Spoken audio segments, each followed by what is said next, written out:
Bueno, en esta oportunidad les voy a hablar de un caso emblemático del múltiple femicida, el homicida Ricardo Alberto Barreda, el odontólogo platense. Bueno, ante todo me voy a presentar para los que no me conocen. Mi nombre es Pablo Martí Krenz, yo soy actor, soy periodista, apasionado por los casos policiales y además tengo un canal de YouTube. En el año 2015, junto a un guionista amigo, se nos había ocurrido darle forma a un libro cinematográfico mostrando el homicidio de Luciana Moretti, el caso Pablo Kuchan que ocurrió en Ingeniero White en Bahía Blanca. No tuvimos mucho tiempo para contar la historia, la presentamos en una forma precaria y no tuvimos suerte. Entonces quedaban dos posibilidades a seguir, dos caminos a seguir. Retomar esa historia, contarla de nuevo, reforzarla o buscar un caso más emblemático. Es así como me viene a mente el caso de Ricardo Alberto Barreda, el odontólogo, el femicida, que el 15 de noviembre del año 1992 en la ciudad de La Plata, como todos saben, mató a su esposa, a sus dos hijas y a su suegra. En el año 2018 Barreda se encontraba viviendo en San Martín, muy cerca de Moreno, y me quedaba prácticamente accesible. Fue así que traté de sondearlo, primero busqué en redes, lo encontré y le transmití mi deseo de contar la historia. Para convencerlo, para seducirlo, le dije: mire Barreda, yo quiero contar su historia desde un punto diferente, quiero contar la vida de ese ser humano sin meternos mucho en los asesinatos y en lo que todo el mundo ya conoce. Barreda accedió y ahí empezamos a trabajar juntos. Cuando quiera. Grabamos con una pequeña camarita, ¿le parece? ¿No tiene problema usted? Cuando quiera. Bueno, arreglamos. Fin de semana no lo voy a molestar. Me fijo. Puedo venir en cualquier momento, entonces usted me acepta. Listo, Está sí, bien. hombre, sí. Quiero ¿Qué me decís? Háblame despacito, Sí. pausa. Pablo es mi nombre. Pablo es mi nombre. Ah, Si bien ese fue el planteo inicial, obviamente siempre había que ir al tema principal.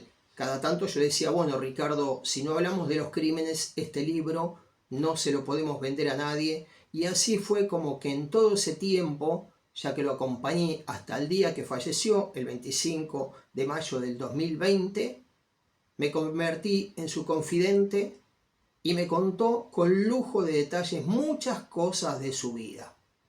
A partir de ahí aprendí que hubo muchas mentiras con el caso Barreda, que el periodismo gráfico se limita a copiar y a pegar, y que muy pocos investigaron, que todos replicaron, contaron lo que ya venían diciendo desde el juicio. Obviamente, Barreda es el único sobreviviente. Barreda y el perro Nahuel son los dos únicos que salen ilesos de esa masacre. Y no tanto, porque a Nahuel lo alcanzaron ciertos proyectiles, algo que les voy a contar también en el libro, y si existe la posibilidad en una serie o un documental. Hay muchas cosas del caso Barreda que se desconocen, inclusive cuál fue el verdadero motivo que lo llevó a cometer los crímenes. ¿Barreda fue víctima o fue victimario? Yo conozco la verdad y cuando llegue el momento se las voy a contar. Les puedo asegurar que el día que se sepa la verdad, muchos van a quedar boquiabiertas y muchos que vinieron hablando, muchos showman televisivos que vinieron hablando y siguen hablando todo este tiempo sobre el caso Barreda, se van a dar cuenta que vendieron una fantasía. Acá hay parte de mis charlas con Barreda, memorias de teléfono, yo lo grababa con el teléfono. Él siempre supo que lo estaba grabando. Acá en el monitor de mi computadora pueden ver de fondo un resumen que tengo en el canal de YouTube, Expedientes Barreda. También lo tengo en mi TikTok, Pablo Martí Krenz. Y miren, Barreda me dejó como souvenir un documento, es un DNI vencido que tenía, porque le habían robado. Hizo el documento nuevo, después se lo recuperaron, como también le pasó con los anteojos. Barreda tuvo un episodio donde le desapareció este DNI, donde le desaparecieron los anteojos y donde le desapareció el único celular que tenía.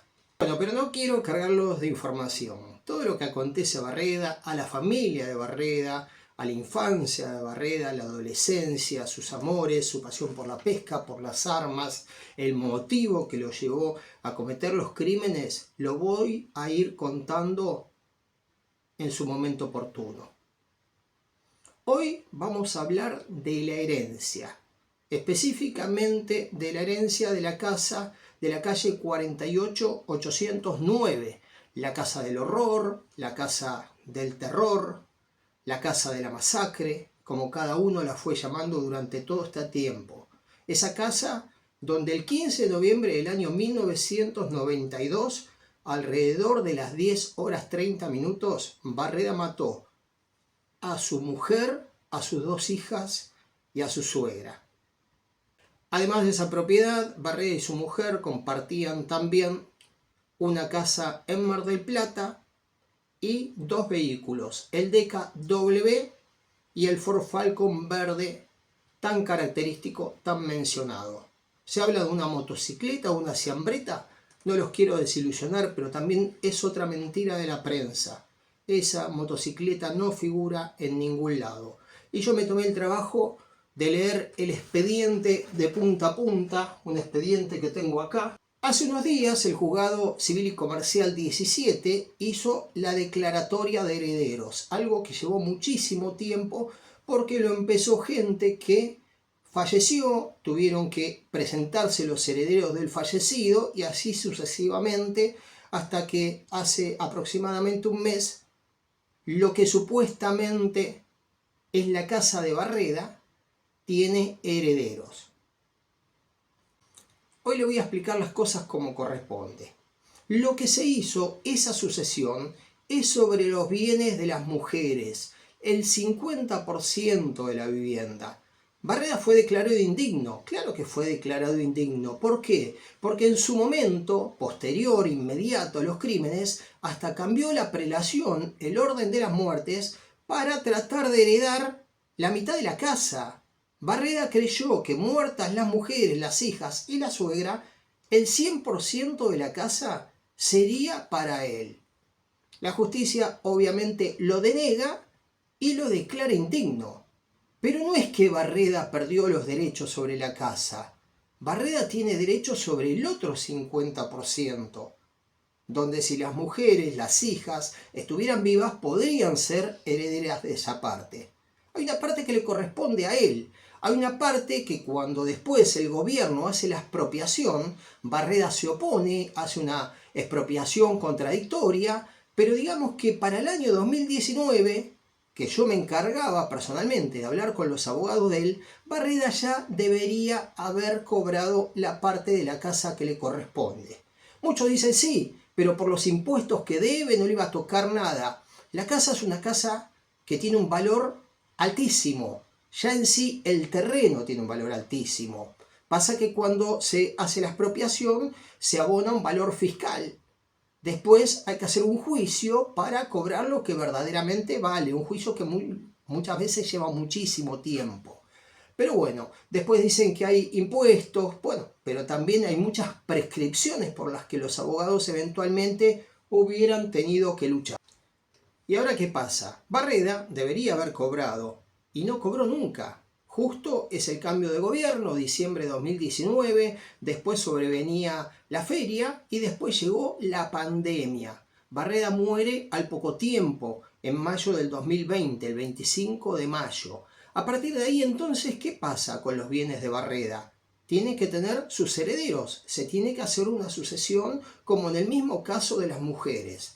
Ahora, ¿Barreda tenía familiares? Sí, tenía muchos familiares Barreda. Hay muchos Barreda. La familia Barreda es muy amplia en La Plata, en Ringelet, en Citibel, pero nadie se quiere hacer cargo. Dicen que son otros Barreda. O sea que nadie, por vergüenza, por lo que la sociedad platense significa, nadie se va a presentar a reclamar eso. Y así lo hicieran, no estarían habilitados. ¿Saben por qué?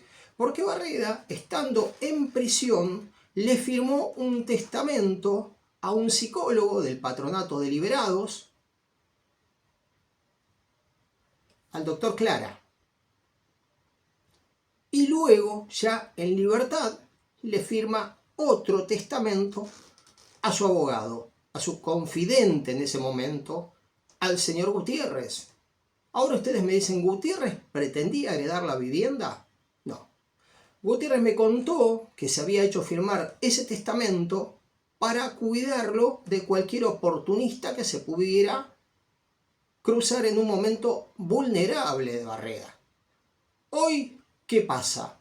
Se presentó uno de los testamentos en la justicia y la justicia tuvo que evaluar cuál de los dos valía. Y valía, sin lugar a dudas, el de Gutiérrez. Gutiérrez, desgraciadamente, falleció hace aproximadamente un año. De ahí se tendría que abrir una nueva sucesión de bienes de Gutiérrez para luego presentarse en el expediente. Y bueno, lo que no sabemos es todavía quién va a heredar la casa de Barreda. Pero la parte de Barreda tiene herederos. En este caso, los que tienen el testamento y lo prueben frente a la justicia. Bueno, también les voy a contar que mi trabajo de Barreda es muy amplio. Yo lo entrevisté, tengo más de 20 horas grabadas. Muchas cosas no son trascendentes, otras sí y bastante. Una vez que falleció, me encargué de entrevistar, de contactar a cuánta persona él me había nombrado. Traté de buscar familiares, vínculos, compañeros de escuela, amantes. Hablé con cuánta persona llegada pude. Después, por esas cosas de la vida, me crucé con gente que me dicen, sí, yo conocí tal o cual cosa.